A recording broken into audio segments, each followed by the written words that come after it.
Habang nasa Bukidnon ng aming grupo, naimbitahan kami ng isang tribong Higaunon upang maranasan ng kanilang mga tradisyon.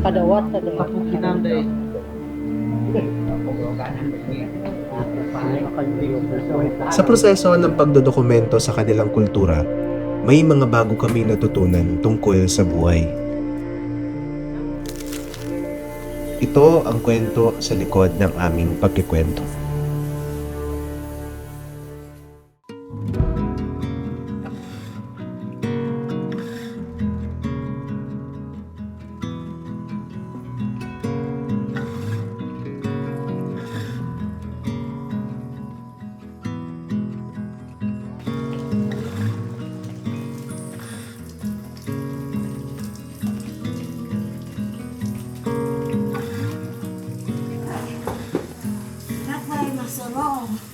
Okay.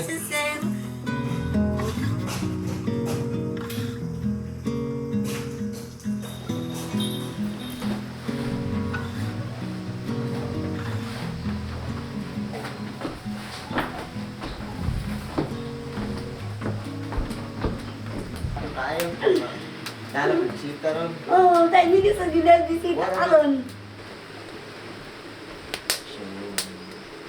Kanya naman ako sa bukas mo ba? Kanda. Oh, kanda? Magandang araw. Pinapakilala ko si Amay Matangkilan ng Tribu Higaunon. Siya po yung leader ng Higaunon sa Mintapud. Prepare siya ng mga gagamitin para sa ritual na gagawin natin. Sa pagbisita namin sa City Mintapud, iba't ibang karanasan ang gumising sa aming kamalayan. Gaya na lang paghahanda ng mamaon ng mga nakakatanda para sa kanilang mga ninuno. Sa mga probinsya sa Pilipinas, nakaugalian ng paggamit ng mama, mamaon o mama. Sabi ng mga lokal, ito raw ang pag-iisang puso ng mga tao, mapabisita man o kapwa lokal. Sa pamamagitan nito, ang isang dayo ay nagiging bahagi ng komunidad.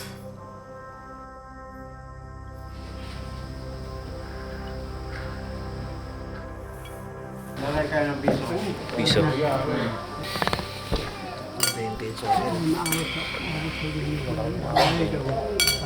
Yung ritual talaga, isa yun sa obligado tayo na lahat ng pumasok dito sa komunidad. Yan yung formal na permission natin pumasok. At saka, it's a form of cleansing sa atin dahil tagalabas tayo. Yung mga kasama ko, sina Dato Johnny Pantaon, si Amay, at saka si Brindo Pantaon. Sila yung mga leader ng community nito, ng mga Higaunon sa Mintapud. Sinisimbolo ng mamaon ng pagsusumamo ng tribo sa kanilang mga ninuno para ingatan ng mga komunidad at bisita.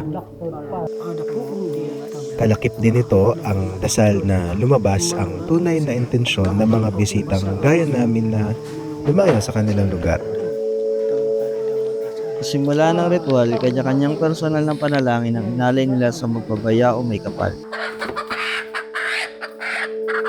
Sa pagsasakripisyo ng mga manok, naniniwala sila na malumustulan ng mga ito mensahero na maghahatid ng mga dasal nila sa mga ninuno sa kabilang buhay.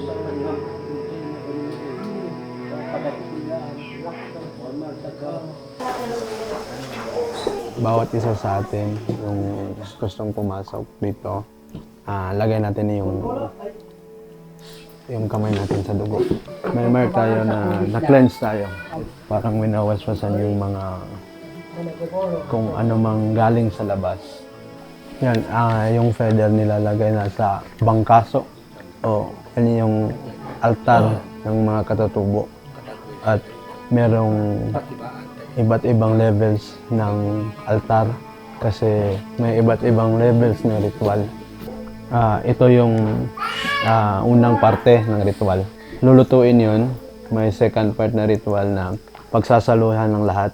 Yun yung part na magdadasal tayong lahat. I-offer natin. Yan. Sinasaing ko na yung kanin ng bigas. Ito si Sir Alden na maisto sa school. Ronia Tumana. Ako si Lia Pantaon. Yan kaon mo pakilala ko nga nyo ba? Ito, si Ate Teresa na Pantaon, asawa ni Sergeant Pantaon. Ito, si Nanay Luisa na Bandahan, na teacher namin sa tribo. Siya ang teacher namin. At saka si Amay, yung teacher namin sa tribo dito sa klase namin sa SLT. Yun. Kinamo ang pangalan namin dito, Kinamo. Kakainin natin ngayon to pag maluto na itong suman na kamote. Marami na kami mga pagkain na subukan sa iba't ibang lugar din ng Pilipinas, pero wala pa rin masasarap sa pakiramdam na syempre ipaghanda ka ng mga tradisyonal na putahe.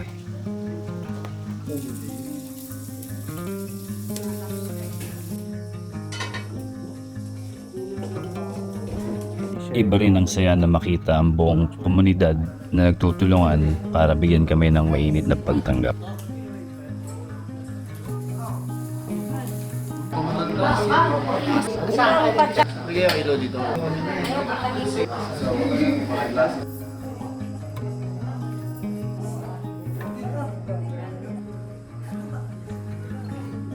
Suminaro ka, suminaksi, suga ida tuministi. Laktod, ikauyag day. Hindi takuha ang takang tada. Abi, ilan tungalin. Og tungo doon day. Yapat ang paimog. Takaling pili. Duma-duma ka. Banua day. Kadawat na day. Kapukinan day. Sikay. Kabuhat.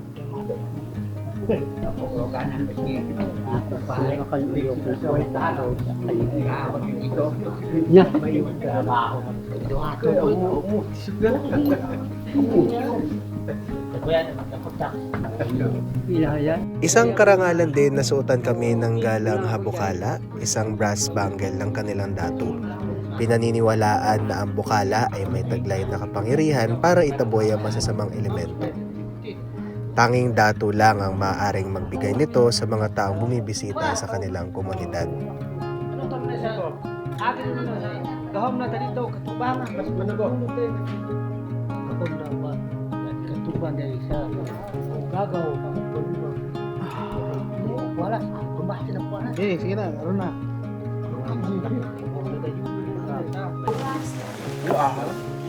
Kayo sir, kayong lahat. Ayan, pwede tikman nyo yung kuwan, kamuti yan. Yung palaka. Yung water grass. Kadaw. Pinagsaluhan na namin ng mga manok, yung mga inaalay nila sa ritual, yung niluto na komunidad para sa amin habang binabasaan pa rin kami. Kakaibang pakiramdam dahil para itong commitment na inassign sa amin para may bahagi ang mga kanilang mga kwento sa mas nakarami at pinakamabuting paraan. Yun, iakap na lang namin yung responsibilidad na ito ng buong puso. Noong una po ay pinalak po si Dato, Mambalasahan, Altuhan. Mario yung Christian na pangalan. So kaming higao noon, dami kami sing pangalan. So ako na po si Idot, yung palayo ko po at saka Brindo po yung Christian na pangalan ko. Tapos yung nag-asawa na ko po yung si Mambibuan. Si Amay, siya po si Amay, si Dato Puregaba, Dato Amay Mantangkilan. May palayaw siya pero hindi masyado siya binabanggit kasi sagrado. Siya ang buong may alam sa tradisyon. Siya din po ang may alam kung ano ang galaw ng kagubatan. Tapos si Dato Manggaygayan, Juni Pataw sa Christianim niya. So bago lang siya na ordinahan pagkadato dahil nagserbisyo siya ng Philippine Army. Isang po kayo naka-assign? Naikot ko na ang buong bukid nun. Ako naman po si Dindo Pantaon, aking nakatandang kapatid. Si si Kuan po, Brendo. Yan po. Amay, baka pwede niyo pong maikwento sa amin kung ano po ang kadti. Ano po yung kahalagahan ng ancestral domain at paano po ito napunta na-i-award na po sa community. Gusto ko sa iya, dami ko na dito kaliti, kalimal, hindi na o niya makalini, amay, kalwagay mas bugtaan. Sabi ni Amay, nung una, sabi ni Father Bling at saka ni Father Mar, Amay, ang lawak ng iyong lupain. Mas mabuti pa siguro, i-claim mo ito, gawin mo itong ancestral domain, kadti. Para itong lupain mo, hindi na basta-basta makuha ng iba pang tao. So, ang kadti na ito ay pang 54 na nai-award kung di ako nagkakamali sa buong Pilipinas. Amay, paano niyo po pinaglaban yon yung kadti? Kasi hindi basta-basta nabibigay yan eh. Sa prisa, sugod sa ko, pakino sa tananakalti. Ang sabi ni Amay, ang mga boundaries kasi natatakot si Amay na baka lumagpas yung area na ituturo niya sa karatig mga kadti. So unang ginawa niya, binirefy niya yung boundary doon banda sa Agusan del Sur at Si saka Amay mismo yung dito. umikot dun sa ruta na yun?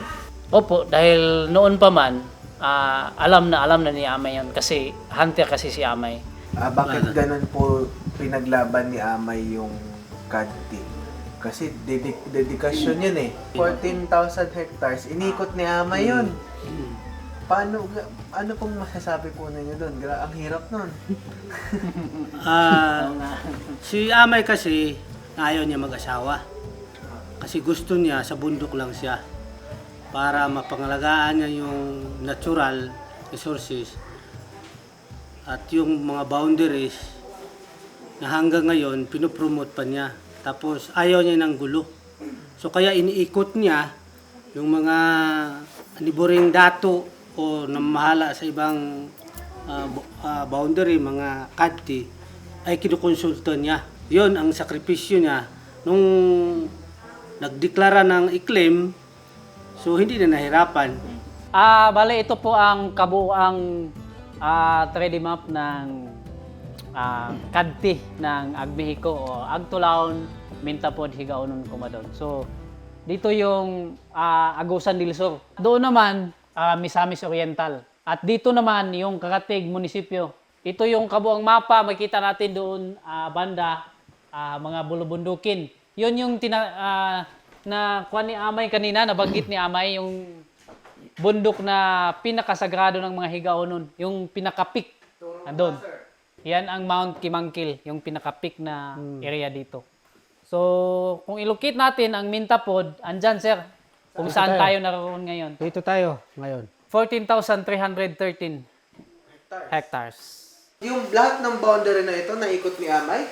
O lahat na. Lagpas pa nga po sir. Lagpas pa.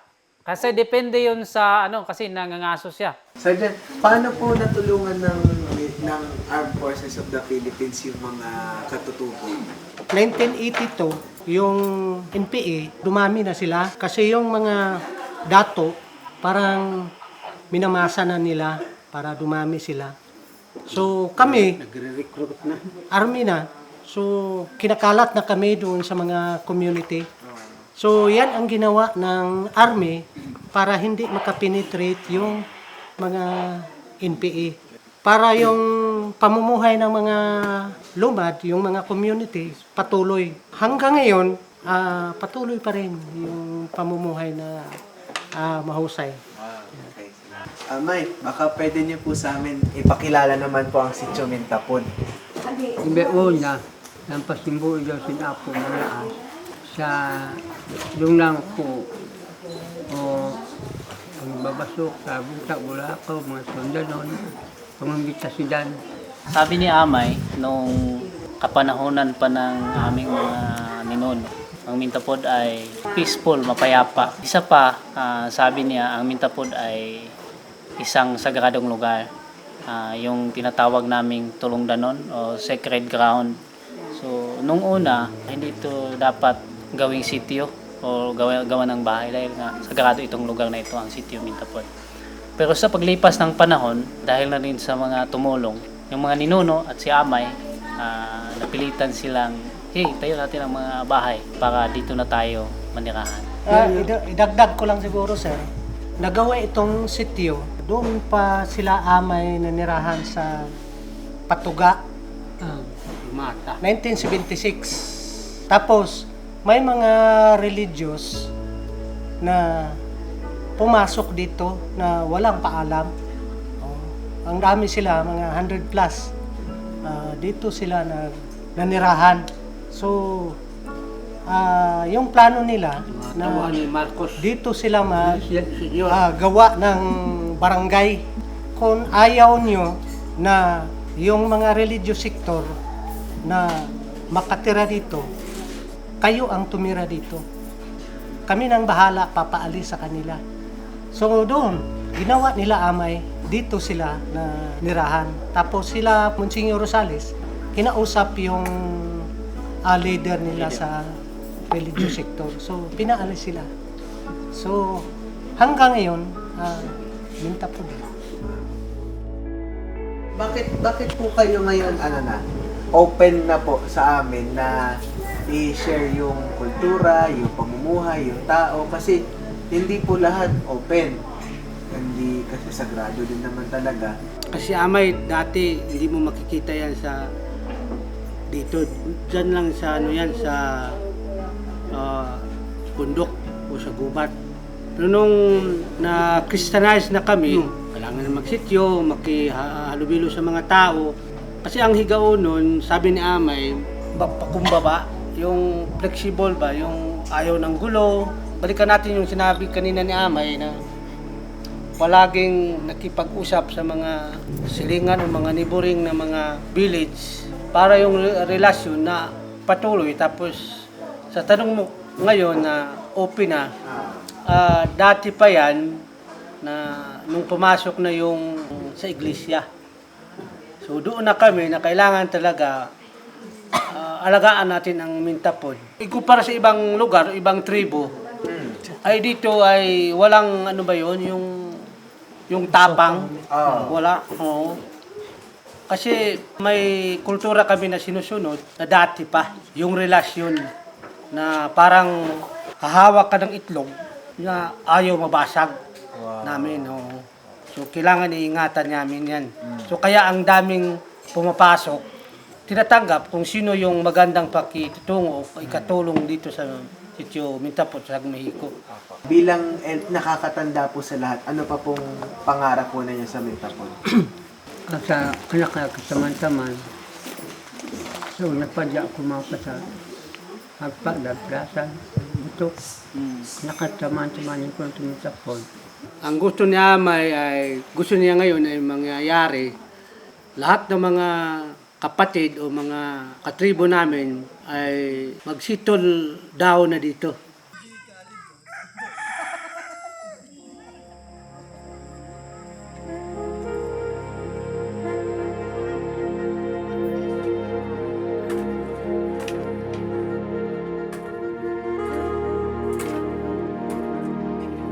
Isa sa mga pangunahing hanap buhay ng mga kababaihan sa sitio Mintapon ang paghahat. Malalim ang koneksyon nito sa kanilang tradisyon at kultura. Bawat kulay may kahulugan. Bawat simbolo may kalakip na kwento. May kinalaman din ang edad ng naghahabi sa responsibilidad na nakaatang sa kanya. Ang kwento nila sa amin, si Baay Anak ang kauna-unahang tagahabi ng hinabol. Gumamit daw siya ng puklas, isang uri ng abihan na kinakabit sa likod. Inuwi raw ni Baay Anak ang habilan at tinawag na hablanan, tina o hilalama, abaka planting material at sugarcane press o ligid-ligid. Sa tradisyon ng komunidad, sinusuot lang ang hinabol tuwing may special na okasyon gaya ng mga kasal, tribal peace pacts, at pagtitipon bilang pasasalamat sa mga mahalagang bisita. Ginagamit din ito bilang handog o dowry sa kasal o kabayaran para maresolba ang mga di pagkakaintindihan. Nakatatak na sa kamalayan ng bawat isa ang tradisyon ng paghahabi. Importante ang hinabol sa mga taga-sityo dahil iilang kababaihan lang na tinatawag na bae ang nakakapaghabi sa komunidad. Sa paniniwala nila, ang bae ay may pusong mapagbigay. Siya po si Vilma Tumanas. Siya yung master weaver, si Canliner as a master weaver. So sila na ngayon ang master weaver din. Ito po si Luisa Bandahan. Master weavers din. Sila na ngayon ang namin, teacher. Ate Lea, siya din yung kasama din ito si Norma Tinapay. Siya ang tagabantay namin dito. So mga bagong weavers, Batch namin. mga kabatch ito. Batch namin. Si Batchmate. Inday, pinaabot. So mga master na din sila mag-weave.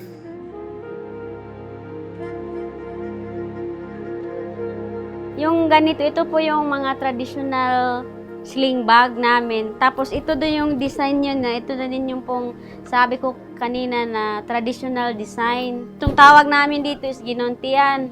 Ito, kinanaway tulad ng ginawa kanina na pagdidisenyo pa. Ito pong ginontihan, ang bae lang ang pwede mag-weave dito. Bawal kami dito kung hindi pa kami binigyan ng authorized na mag-weave. Tapos ito yung ito din yung traditional design din. Kita nyo may kaibahan siya. Tawag namin binodbod, katulad ng ganito, kaibahan din siya. Tulad din ng yung ganito din kinanaway. Ito yung sabi ko na simple design pero traditional din ito. So, bali ngayon, ito yung talagang natural na kulay. Tapos yung mga ganito, kung gusto namin mag-weave ng by meter, so ito na yun siya. Dahil sa sobrang na yung nag-production na kami, tapos gusto namin na mas makilala kung ano ang pwedeng magawa ng abaca fiber. So, hinaluan namin ng mga earrings or ganito. Kasi sayang naman din kung yung mga waste, yung mga reject namin sa galing dito. So, kung itatapon na lang na basura din naman. Sa amin lang talaga sa kababaihan dito, kaya nga nagpasalamat kami kasi pinayagan kami magbenta. Kasi ito na yung kabuhayan namin. Kung wala ito, sabi nga na yung mga master weavers, kasi sabi nila kung hindi ako nakapag-weave or hindi ako marunong dito, yung anak ko, hindi ko masuportaan ng pag-aaral. Parang sa akin lang ang siya, sobrang gift, o ano ba yun, ng gift ng Panginoon para sa amin. Matuto kami ng ganito.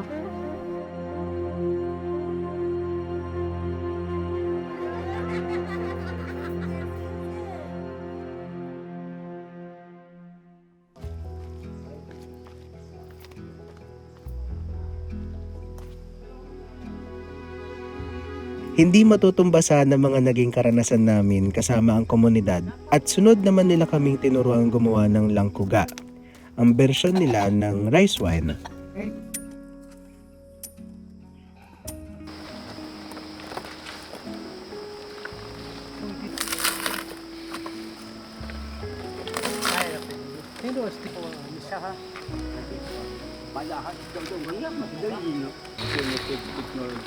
Galing.